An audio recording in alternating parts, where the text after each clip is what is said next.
La géothermie, c'est une énergie renouvelable. Ça permet de préférer tout ce qui est énergie renouvelable aux énergies fossiles. Les combustibles fossiles, ce sont des combustibles qui sont responsables du changement climatique, qui engendrent des factures énergétiques énormes. Alors pour nous, les avantages de la géothermie, c'est de pouvoir utiliser localement les énergies renouvelables. C'est-à-dire qu'un système géothermique, c'est un système technique qui va prendre un petit peu d'énergie sur le réseau électrique et qui va multiplier par 4 ou 5 cette énergie. Et ce coefficient multiplicateur, il vient de l'énergie qui est prise localement. On est en plein dans le développement durable avec les intérêts économiques, environnementaux, on va dire sociaux et humains. Alors pour moi, le premier avantage, c'est que la géothermie est régulière, c'est-à-dire qu'elle est indépendante des conditions climatiques. Et géo, c'est la terre, chaleur, mais c'est aussi le froid. Donc c'est le deuxième avantage, c'est que ça permet de faire pas seulement du chaud, mais également du froid. Et puis le troisième avantage, pour en rester sur les principaux, c'est la diversité des procédés, puisqu'on peut atteindre de grandes puissances jusqu'aux toutes petites avec toute une gamme de procédés. On a de nombreux sites en région de France qui montrent que la géothermie fonctionne. Que ce soit dans le domaine de la santé, avec des hôpitaux, des maisons de retraite, des piscines, c'est l'objet de la visite d'aujourd'hui.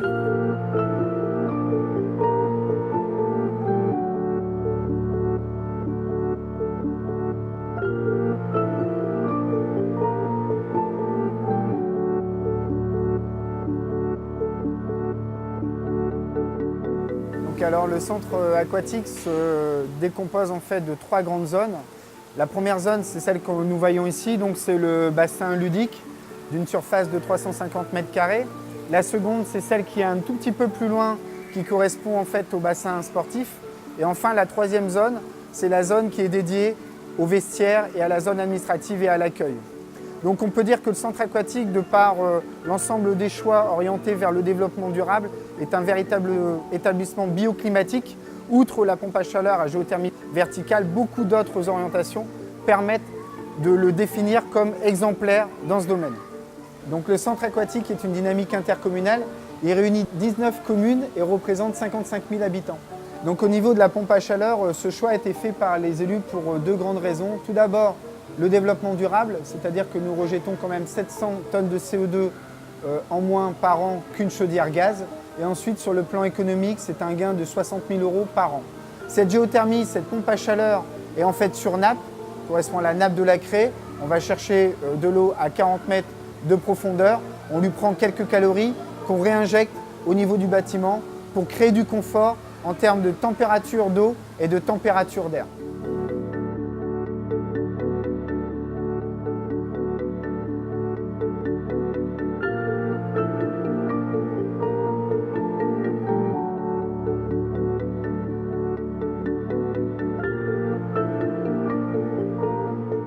Il faut savoir que la ville de Valenciennes, c'est 155 bâtiments, 200 000 m² de plancher. Donc on s'en occupe, notamment tout ce qui est problématique de chauffage et autres, quoi. La géothermie par eau usée, comme son nom l'indique, le principe c'est de récupérer des calories dans les eaux usées. Donc on a un réseau d'eau usée qui passe place du marché aux herbes, qui est à peu près à 300 mètres de l'hôtel de ville, qui est un ovoïde de 200 mètres, dans lequel on a posé en partie basse des échangeurs à plaques. On envoie un réseau d'eau glycolée qui est à peu près à 4 degrés dans l'échangeur à plaques. et qui nous revient à environ 8 degrés au niveau de la pompe à chaleur qui est positionnée dans l'hôtel de ville.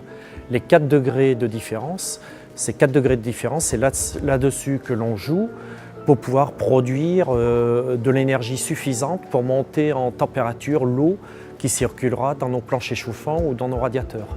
L'avantage, il est financier, c'est-à-dire qu'on a une économie pour nous, ici, hôtel de ville, de 30 000 € net par an par rapport à ce qu'on avait avant.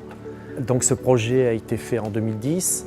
La ville a réalisé en 2012 une cartographie complète de son territoire sur la potentialité des énergies renouvelables. Et on a bon espoir, je dirais, à partir de l'année prochaine, d'équiper une dizaine de bâtiments sur 4 ans en géothermie, par contre sur nappe. Ça, c'est le projet futur, quoi. L'ADEME et d'autres acteurs proposent des soutiens financiers qui ne sont pas négligeables et qui permettent d'accompagner le projet de A à Z, tant sur les études de faisabilité que sur les investissements. Donc il faut vraiment que les collectivités, que les porteurs de projets, dès lors qu'ils décident de construire un projet structurant, il faut vraiment qu'ils pensent ENR, directement à la conception du projet. Sachant que notre accompagnement n'est pas seulement lié, il n'y a pas que du financement. Il y a aussi des guides qui peuvent les aider, il y a des cahiers des charges, il y a des formations. On a des aides dont on va pouvoir bénéficier et donc qui permettent de vraiment garantir au maître d'ouvrage d'avoir une opération qui soit rentable. Et ce coût global, il doit être évidemment au niveau financier, mais il doit aussi s'élargir au niveau des impacts environnementaux. Et là, par rapport à la réduction des gaz à effet de serre, on a vraiment un impact positif sur cette problématique-là. Ce sont des estimations, mais on estime environ la facture énergétique de la région de France à peu près à un peu plus de 12 milliards d'euros. Donc c'est vraiment important de s'affranchir de ces achats, de ces importations de combustibles fossiles et de réinvestir ces 12 milliards sur du transport durable, sur de l'efficacité énergétique dans le bâtiment et dans l'industrie, sur de l'économie circulaire, sur du consommer mieux en fait.